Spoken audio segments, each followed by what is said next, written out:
مساء الخير. فيديو النهارده فيديو مهم جدا لان هنتكلم فيه على انتخابات اللي هتحصل في كندا في 28 ابريل. الانتخابات الفيدرال اللي هي هيختاروا بيها رئيس وزراء جديد لكندا. الفيديو ده مهم جدا لان حضرتك ما سبتش بيتك واهلك وناسك وبلدك وجيت هنا عشان في الاخر يطلع المستقبل بتاعك مش كويس او تعيش عيشه مش كويسه. حضرتك ما جبتش ولادك وتعبت نفسك هنا عشان يتعلموا ويعيشوا كويس وفي الاخر بعد الشر يحصل لهم اي حاجه وحشه بسبب اختيار خاطئ. فلو سمحت حضرتك الاول حاجه تعملها، مفيش حاجة اسمها ان احنا زي مصر او زي بلادنا ما كناش بننزل ننتخب ونقول يا عم النتيجة اصلها معروفة والكلام من ده. لا، صوتك هنا مهم جدا ان حضرتك تنزل تنتخب. صدقوني مش هزار. يكفي ان حضرتك تعرف ان في مقاطعة في اونتاريو في انتخابات البلدية واحد مصري كسب بفرق 20 صوت 23 صوت لما عادوا الفرز الاصوات. يعني لو كل واحد من ال 23 دول لو قال ان انا لا يا عم انا مش هنزل وهو صوتي هيعمل ايه وانا هيفرق معاهم ايه، كان زمان الراجل ده ما كسبش المصري. وانما لان الناس اهتمت ونزلت فده عشان كده هو كسب. فحضرتك لازم تهتم بالموضوع ده ولازم تنزل تنتخب.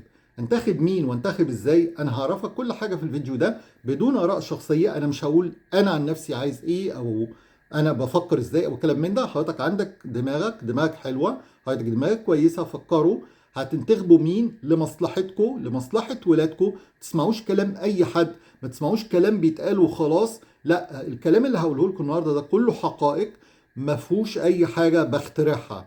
فلو سمحتوا خليكم معايا، الفيديو ده مهم جدا. انا ممدوح من مصر وعايش هنا في كندا وبعمل فيديوهات عشان اساعد الناس يعرفوا ايه اللي بيحصل في البلد. يلا نبتدي. مين اللي ليه حق الانتخاب؟ اللي ليه حق الانتخاب لازم يكون كندي الجنسية، يعني ولا بي ار ولا لجوء ولا عقد عمل ولا اي حاجة تانية، دراسة لا. نمرة اتنين لازم يكون عنده 18 سنة او اكتر، ما ينفعش اقل من كده ينتخب. نمرة تلاتة حضرتك اللي ليه حق الانتخاب الحكومة بتبعت له او المسؤول عن الانتخابات بيبعتوا له الورقة زي دي، كارت بيبقى ده اسمه كارت الانتخابي بتاعه. الكارت الانتخابي ده بيؤكد على ان هو متسجل في قوائم الانتخابات وبالتالي يحق ليه الانتخاب. الكارت ده حضرتك بيبقى مكتوب فيه العنوان اللي حضرتك هتنتخب فيه، اللي هو اقرب مكان للانتخاب بتاع لبيتك يعني. حضرتك اهم حاجه وانت رايح حضرتك تنتخب التزم بالميعاد. هما بيفتحوا من 9 ل 9 وبيبتدوا الانتخابات من يوم 18. هو الانتخاب يوم 28 بس في انتخابات مبكره من يوم 18 19 20 21. وممكن تبعت بالبوسطه بوسائل كتيره جدا، بس الافضل طبعا ان حضرتك تروح. لو حضرتك رحت الانتخابات يبقى لازم حضرتك يكون معاك اثبات شخصيه، ما تروحش ناسي كارت الميديكال بتاعك او كارت الرخصه بتاعتك، لان هيطلبوا منك اثبات شخصيه. من غير اثبات شخصيه ده انسى ان حضرتك هتنتخب. نمره اتنين خد مع حضرتك قلم شخصي بتاعك اللي هو القلم الجاف، عشان هم هناك يعني بنسبه كبيره جدا هتلاقي عندهم اقلام رصاص. القلم الرصاص لو اجبرت ان حضرتك لازم تعمل بقلم رصاص لان ما معكش قلم، حضرتك يا ريت تسود الموضوع كويس، ما تسيبوش كده عشان ممكن يتمسح. هل في تزوير؟ قد يكون في تزوير. فعشان نقطع الشك باليقين سوده كويس وبعدين حضرتك شوف هم طالبين ايه. هل طالبين ان حضرتك تعمل دايره ولا تعمل علامه اكس؟ اتاكد حضرتك عشان ما يبقاش صوتك بطل. ده بالنسبه للانتخاب ومين اللي يروح ينتخب. طيب النظام في كندا ماشي ازاي؟ حضرتك النظام في كندا ما فيهاش رئيس، ما فيش رئيس جمهوريه ولا ملك. حضرتك النظام في كندا بيكون رئيس وزراء. رئيس وزراء. طب احنا بننتخب رئيس الوزراء ده؟ لا حضرتك، احنا بننتخب مجلس شعب. بننتخب مجلس شعب. مجلس الشعب ده عبارة عن احزاب. الحزب اللي ياخد اكتر مقاعد في مجلس الشعب هو اللي رئيسه يبقى رئيس الوزراء. دي بمنتهى البساطة. الاحزاب الحزب اللي هياخد اكبر عدد من المقاعد في مجلس الشعب رئيس الحزب ده هو هيبقى رئيس الوزراء. تعالوا نشوف من 2010 من ساعة ما انا جيت كان ايه اللي موجود. كان موجود حزب اسمه المحافظين كونسرفاتيف برئاسة ستيفن هاربر، وكان رئيس الوزراء هو ده في الوقت ده ستيفن هاربر، وعشان كده هو كان رئيس الوزراء. لغاية 2015 حصلت الانتخابات الجديدة وكسبها حزب الليبرالز وبرئاسة جيستان ترودو وكان واخدها بأغلبية. طب ايه أهمية الأغلبية والأقلية؟ الأغلبية دي معناها ان هو لما يجي يعدي أي قانون في مجلس الشعب يتوافق عليه لأن العدد بتاع أعضائه أكتر شوية وبالتالي يقدروا يوافقوا له على القانون بتاعه. انما في 2019 لما حصلت الانتخابات برضو الليبرال كسبوا برئاسة جيستان ترودو بس للأسف بأقلية، وكانت دي مشكلة جامدة جدا بالنسبة له لما كانش عارف يعدي القوانين. فعمل انتخابات مبكرة في 2021 برضو كسبها جيستان ترودو الليبرال ولكن برضو بأقلية. فكانت النتيجة ان هو عمل صفقة مع حزب الان دي بي اللي هو الديمقراطي الجديد برئاسة جاميت سينج. وكانت صفقة مش ظريفة شوية، هي سمح بيها لجاميت ان هو يدخل هنود زي ما هو عايز، والبلد اتملت هنود. ودي كانت صفقة عشان هو ياخد يبقى أغلبية ويقدر يعمل اللي هو عايزه. فليتر في 2024 قدم استقالته جستان ترودو من رئاسة الحزب وبالتالي من رئاسة الوزراء، وقف أعمال مجلس الشعب 3 شهور. ودي كانت برضو حركة مش ظريفة، لأن هو خلى البلد فارغة ما فيهاش أي برلمان أو أي حاجة، ولا حتى رئيس وزراء يقدر يتكلم، لغاية ما عملوا انتخابات وكسب رئيس الحزب الجديد مارك كارني وبقى هو رئيس الوزراء. مارك كارني وهو إنسان ذكي جدا جدا جدا، راح عمل انتخابات بسرعة جدا في 28 إبريل ومرضاش يستنى لشهر 10 اللي جاي. وبالتالي طبعا بيقال لأن هو ذكي عشان الناس ما تخشش على السي في بتاعه وتعرف هو مين. ده اللي اتقال بالظبط على مارك كارني، ليه عمل انتخابات مبكرة جدا من شهر 10 اللي طلعها لشهر ابريل. 6 شهور كانت كافيه الناس تعرف مين مارك كارني ويتعرفوا عليه اكتر واكتر، فكان ممكن يضيع حظوظه في ان هو يكسب. ده اللي حصل لغايه النهارده، الانتخابات يوم 28 ابريل. طيب الاحزاب هم مين؟ احنا لقينا عندنا في 16 حزب، معلومه جديده انا ما كنتش اعرفها كويس قوي، وانما بالبحث لقيت ان في عندنا 16 حزب. انما من الاحزاب دي طبعا ممكن حد يتقدم حر كمان، ما مش تبع اي حزب، ويخش الانتخابات ويكسب ويبقى حر. وانما في 16 حزب ممكن يخش الانتخابات، بس عاده ما بيخشش منهم غير 5 أو 6. في منهم اللي هو بي بي سي ده بياخد صفر. حزب الخضر انا بجيبهم لكم كده من الاخر. حزب الخضر اللي هو بيشجع كل حاجة خضراء مع البيئة يعني، وده عادة بيكسب كرسيين، لو خد مقعدين ده يبقى حاجة كويسة جدا، وهو فعلا في الانتخابات اللي فاتت خد 2 مقعد بس في مجلس الشعب. يجي بعديه حزب البلوك كيبيكوا، وده حزب غريب جدا لأن هو من مقاطعة كيبك. مقاطعة كيبك ايه اللي دخله في انتخابات على كندا كلها مش عارف، وإنما هو الحزب ده برئاسة إيف فرانسوا بلانشيه. آه، حزب غريب محدش بينتخبه غير الناس بتوع كيبك بس، مالوش اي فروع في اي حته في مقاطعه تاني. الحزب ده المره اللي فاتت عمل طفره كبيره جدا، هو ما كانش بيكسب مقاعد كتيره جدا، 15 10 حاجه كده، بسبب ان الليبرال وقع في انتخابات 2021 والناس كانت زهقانه منه. انتخبوا 32، خد 32 مقعد في البرلمان، وده كان رقم كبير جدا. البلوك كيبيكوا مش عادته يعني. الحزب الثالث ان دي بي اللي هو الحزب الديمقراطي الجديد برئاسه جاميت سينج زي ما قلت عليه. والحزب ده كان طلع في انتخابات 2015 عمل شغل كويس جدا، وانما رئيسه اتوفى بالكانسر وجي جاميت سينج فنزل مستوى الحزب تاني. فالانتخابات اللي فاتت خد فيها 25 مقعد، وده كان عدد قليل جدا بالنسبه له، وانما عمل الصفقه بتاعته مع ترودو. الحزبين دول البلوك كيبيكوا والان دي بي اللي هو الحزب الديمقراطي الجديد، هم وقفوا ال8 مرات محاولات كانت على انتخابات مبكرة في كندا من السنة اللي فاتت، وإنما هم وقفوها للأسف طبعا. وقيل أو هو قد يكون هو ده الصح، حفاظا على المعاشات ومرتبات الناس بتوعهم في مجلس الشعب مع حزب الليبرال. وطبعا دي حاجة مش كويسة لأنها ضد مصلحة البلد، وإنما هي دي السياسة. آخر حزبين هو حزبين، حزب المحافظين أو الكونسرفاتيف برئاسة بيير بولييفر دلوقتي، وحزب الليبرال برئاسة الجديد مارك كارني. طيب هم دول اللي دايما بيكسبوا الانتخابات، وهم دول اللي بيطلع منهم رئيس الوزراء. انتخب انا مين فيهم؟ حضرتك ما تسمعش لحد، لو سمحت ما تسمعش لحد. شغل ده حضرتك شويه عشان نعرف ده كويس ولا وحش. انا هقول لك ايه مزايا الحزب ده ومزايا الحزب ده. حزب المحافظين من اسمه فهو محافظ. يعني ايه محافظ؟ يعني بيحافظ على الاخلاق، بيحافظ على التدين، بيحافظ على البلد. هو اقتصاد كويس جدا، بيفهم في الاقتصاد كويس جدا، وبالتالي هو الحزب اللي قد يكون اقتصاديا كويس واخلاقيا كويس. اما حزب ال الليبرال هو حزب معروف عنه حزب الشو، يعني بيحب الظهور دايما، فهو دايما مع الفقراء ضد الأغنياء، هو دايما مع اللاجئين مع المهاجرين، هو بيحب يظهر، بيحب يدخل مناخيره في كل حاجة. يحصل حرب في أوكرانيا يقول لك نبعت فلوس لأوكرانيا والبلد ما فيهاش فلوس. كل الكلام ده حزب الليبرال. تعالوا عشان برضو نعرف الفرق ما بين الاتنين، ناخد نعمل مقارنة من 2010 ل 2015، ده من ساعة ما أنا جيت لغاية 2015 الانتخابات اللي حصلت، ومن 15 ل 2020 عشان ده كان قبل وقت الكوفيد، عشان ما يبقاش تبقى المقارنة مش ظالمة، لأن احنا لو دخلنا في وقت الكوفيد والحروب فيبقى احنا بنظلم حزب الليبرال. فتعالوا ناخد 5 سنين بيس هنا و5 سنين بيس هنا ونشوف ايه اللي حصل في ال5 سنين دول. نمرة واحد، الدولار. الدولار معروف هو قوة الاقتصاد بتاع البلد.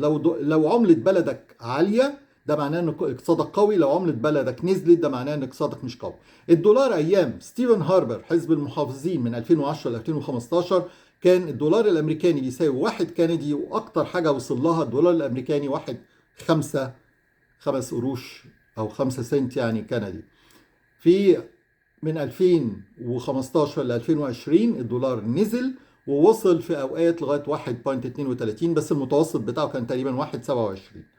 نمره 2، الضرائب. ايام حزب المحافظين كان لغايه تقريبا انا ما عنديش للاسف الجداول، بس انا عندي جداول جديده. ايام الحزب المحافظين اللي هو في ال5 سنين كان لغايه 24,000 ما فيش ضرائب خالص.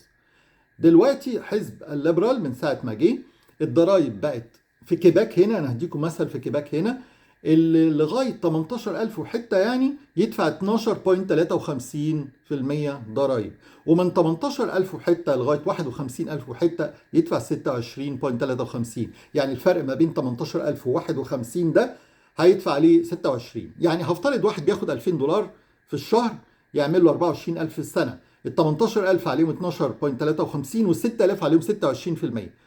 دي الضرايب اللي اتغيرت من بعد حزب المحافظين. طيب نمرة 3، أسعار البيوت. لما أنا جيت هنا في 2010 كنت مأجر شقة 3 أوض نوم بصالة وحمام ومطبخ، وكنت بدفع 800 دولار بالهيت كمان، يعني بالشوفاج أو يعني التدفئة. من ايام 2015 فضلت طلعت الايجارات لغايه ما وصلت 2020 اولموست يمكن 1200 دولار، والنهارده وصلت 1500 دولار نفس الشقه بالظبط. طيب البنزين، ايام ال 2010 كان البنزين ب 88 قرش، واعلى سعر وصل له يمكن 99 او دولار. النهارده البنزين طلع وصل 100 حاجه و20، وبعد الكربون تاكس اللي اتفرضت علينا وصل 100 حاجة و50. وفي مقاطعات تانية زي بريتش كولومبيا كان 2 دولار وشوية، وكان الموضوع صعب جدا. أسعار الحاجة اللي بنشتريها اللي هي الخضار والفاكهة والبقالة وكلام من ده كان في 2010 ممكن حضرتك ب 50 دولار يعني تغرق الدنيا خالص. طبعا الأسعار بقت أعلى من كده في 2015 و2000 وما بعدها. التعليم. التعليم كان الفصل في كيبك هنا لما انا جيت كان الولاد الفصل بتاعهم اعلى حاجه 19 ولد وبنت. 19 الكلام ده في ابتدائي. من 2015 وطالع كان الفصل بياخد 35 وفي فصول وصلت ل 40. وده معناه ان هو عدد الناس زاد بطريقه او باخرى، طبعا بزياده عدد اللاجئين والمهاجرين يمكن مش بطريقه منتظمه كويس. نمرة 7، وهي نقطة مهمة جدا وتهمني أنا شخصيا، مع ان انا قلت مش هقول عن نفسي بس هي تهم كل الناس من بلادنا، اللي هي موضوع الاخلاقيات. موضوع الاخلاقيات، انا انا قلت انا مش هقول انا اسف. تخيل حضرتك كده، المخدرات كانت ممنوعه نهائيا ايام من 2010 ل 2015. لما جه جاستن تودو قال لك لا احنا عايزين نقضي على السوق السوداء، هي كانت بتتباع سوق سوداء. قال لك لا لا لا احنا نقضي على السوق السوداء، فنعمل ايه يا عم؟ قال لك احنا الحكومه نبيعها. فبقت المخدرات مقننه بتتباع في محلات حكوميه تبع الحكومه، وارباحها بتروح للحكومه. والمخدرات دي اي شاب عنده او شابه 18 سنه ممكن يروح يشتري مخدرات. طيب انا حضرتك تخيل ان ابن حضرتك او بنت حضرتك متربي كويس جدا وعلى درجة عالية من الثقافة ومن الأخلاق ومن التربية، وإنما هو عنده أصحاب من المدرسة من الشارع من أي حتة، وممكن حد من أصحابه يحاول يضحك عليه أو يحاول إن هو يغريه أو يعزم عليه وتفر، يقول له جرب بس، فيجرب فيبقى مدمن مخدرات. دي كارثة. فتكون النتيجة ان في واحدة مثلا عندها 20 سنة في فانكوفر ماتت اوفر دوز من المخدرات لانها مفتوحة يعني اوبن. طبعا لما كانت ممنوعة كان الموضوع صعب انك تلاقي مخدرات لانها بتتباع وفي بوليس بيقبض عليهم وكلام من ده. نمرة اتنين، تخيل حضرتك كده ابنك عنده 8 9 سنين جالك قال لك يا بابا انا مش عايز ابقى ولد، انا هبقى بنت. مين يا حبيبي اللي قال لك الكلام ده؟ قالوا لنا في المدرسة ان انا ممكن اختار الجنس اللي انا عايزه. انا عايز ابقى بنت مش عايز ابقى ولد. او البنت تجي لك يقول لك يا بابا انا عايز ابقى ولد. او الاخطر من كل ده يقول لك انا ولا ولد ولا بنت. يعني ايه يا حبيبي؟ طب انت كائن ايه يعني؟ مع ان هو في كل الكتب الدينية خلقهما ذكرا وانثى، وانما ده موجود. ده من بعد 2015 بقت مقررة ان كل واحد حر في اختيار الجنس بتاعه، وشفناه كتير. تالت حاجة المثليين. ايام 2010 ما كناش بنشوف مناظر، نادرا يعني ما كنا نشوف منظر بنت مع بنت في الشارع او ولد مع ولد. النهارده الموضوع بقى صعب جدا. حتى ترودو كان بينزل في المظاهرات بتاعت المثليين ودعمهم تدعيم كامل لهذا الموضوع. اللي انا عايز اقوله بس في الموضوع ده ان الحاجات دي اخلاقيات كلها ضد ربنا، ضد ربنا. فمحدش من حضرتك يتصور ان انا اخلاقي كده وانا هعرف احافظ على اولادي وبناتي حتى لو في المجتمع كده. ماشي، كل واحد حر في رايه. اوكي. اخر حاجه العنصريه، نمره 8. ايام ما كنا موجودين في 2010 كان في عنصريه، والعنصريه كانت من اهل البلد. يعني احنا هنا كنا في كيبك، كان العنصريه موجوده من اهل البلد، وهم موجوده لغايه دلوقتي برضو. والعنصريه مربوطه بالاقتصاد، كل ما الاقتصاد يقل العنصريه تزيد، لان هو يقول لك انت جاي تاخد مكاننا، انت جاي تاخد شغلنا، انت جاي تاكل اكل عيشنا، انت تاخد بيوتنا، انت علت لنا الاسعار، انت عملت لنا، لان احنا المهاجرين. انما العنصريه دلوقتي ما بقتش بس من اهل البلد. من بعد 2015 العنصريه بقت كمان من جنسيات تانية كتير. واي ثينك ان احنا ممكن نتكلم عن الموضوع ده كتير لو انتوا حضراتكم عايزين. طيب نيجي بعد كده بقى، دي المقارنة اللي هي من 2010 لغاية 2015 ومن 2015 ل 2020. مين مارك كارني ومين بيير بوليافر؟ بيير بوليافر هو واحد اتنين مدرسين تبنوه وطلع واشتغل بعد كده، درس هو من ألبرتا ودرس هناك، وبعدين عمل شركة للاستفتاءات والاستشارات، وهو رجل اعمال بزنس مان. ودخل مجلس الشعب من 2004 لغايه النهارده، وانتخب مش انتخب، اختاروا ستيفن هاربر في وزارته من 2013 ل 2015 كوزير معه. ده بيير بوليافر، وهو من حزب المحافظين. وهو دعا لحاجات كتيره جدا، من ضمنها ان هو يشيل الكربون تاكس ويقلل الضرائب ويحاول يعلي الاقتصاد بتاع البلد، وان هو يقف ضد امريكا في ان هو بدل ما هيقف معاها ند بند بالطريقه دي، لان ده موضوع صعب جدا، بان هو يحاول يعلي الاقتصاد ويجيب شغل كتير اكتر من بره ويعمل تصدير لبره، وبالتالي الاقتصاد بتاعه لما يعلى والدولار بتاعه يعلى امريكا ساعتها هتعمل له الف حساب. الشخص الثاني هو مارك كارني اللي كسب الانتخابات بتاعت حزب الليبرال وبقى هو رئيس الوزراء. مين مارك كارني؟ مارك كارني باختصار هو كان محافظ البنك المركزي في ايام حكومة ستيفن هاربر على فكرة بالمناسبة. وبعد كده بقى كان عنده شركة برضه، هو رجل اعمال. شركته مرة خدت قرض من الصين 250 مليون دولار لشركته الخاصة مش للبلد. ومرة تانية بعد كده كان بينصح انجلترا بنصائح. وبعد كده اخطر حاجه هو كان مستشار تريدو الاقتصادي والمالي. مارك كارني لما انتخب رئيس الحزب شال الكربون تاكس من المقاطعات، في مقاطعات كتيره اتشال منها كربون تاكس. يعني انا كنت في اونتاريو في تورونتو من فتره، لقيت سعر البنزين نزل هناك بالليل ب 119 والصبح 125 او 126، وده سعر كويس جدا مقارنه بكيباك اللي لغايه دلوقتي ما شالوش الكربون تاكس، ودي عليها علامه استفهام. ليه ما شالوش كربون تاكس؟ 100 حاجه و50 كان 157 158، ففي فرق كبير. السؤال مارك كارني شال الكربون تاكس ليه؟ هنعرف دلوقتي، لان دي تساؤلات ناس كتيره على الموضوع ده. مارك كارني بقى طلع في مقابله تلفزيونيه وقال ان انا راجل اقتصادي وبفهم في الاقتصاد، وتريدو ما كانش اقتصادي. قالها كده بنفس اللفظ وانا سمعتها، تريدو ما كانش راجل اقتصادي. طيب هو السؤال مين كان مستشار تريدو الاقتصادي؟ ما هو مارك كارني، مظبوط. مين كان مستشار تريدو المالي؟ برضه هو مارك كارني. اخر حاجه بقى ايه؟ تساؤلات الناس والكلام اللي بيتقال في الشارع على الموضوع ده. تعالوا نشوف ايه. ترامب مثلا قال ان هو عايز الليبرال يكسب مش عايز المحافظين. ليه ترامب قال كده؟ فكروا حضراتكم ليه ترامب عايز الليبرال مش عايز المحافظين. اكيد ترامب مش عايز حد يقف له ند بند. نمرة اتنين، رئيس وزراء بتاعت ألبرتا، واحدة ست ظريفة كده، كان مارك كارني قال إن أنا هكسب أصوات كتيرة جدا من ألبرتا. هي قالت له حاول تيجي ألبرتا وتشوف، ويعني ما تلعبش معانا الجيمز ده لأنك مش هتعرف، لأن مقاطعة ألبرتا هي كلها محافظين. تالت حاجة، ليه شال كربون تاكس مارك كارني؟ الناس بتقول إن هو عشان عمل كده عشان الانتخابات، عشان يخلي الناس تنتخبه، بس ما فيش اي جارانتي ولا ضمان ان هو ممكن يرجعه تاني. لانه لو بقى رئيس وزراء خلاص ممكن يرجع الكربون تاكس تاني. وده يمكن سبب من الاسباب ان بريتش كولومبيا وكيبك لغايه دلوقتي ما شالوهوش. هم مستنيين نتيجه الانتخابات، مستنيين يحصل ايه.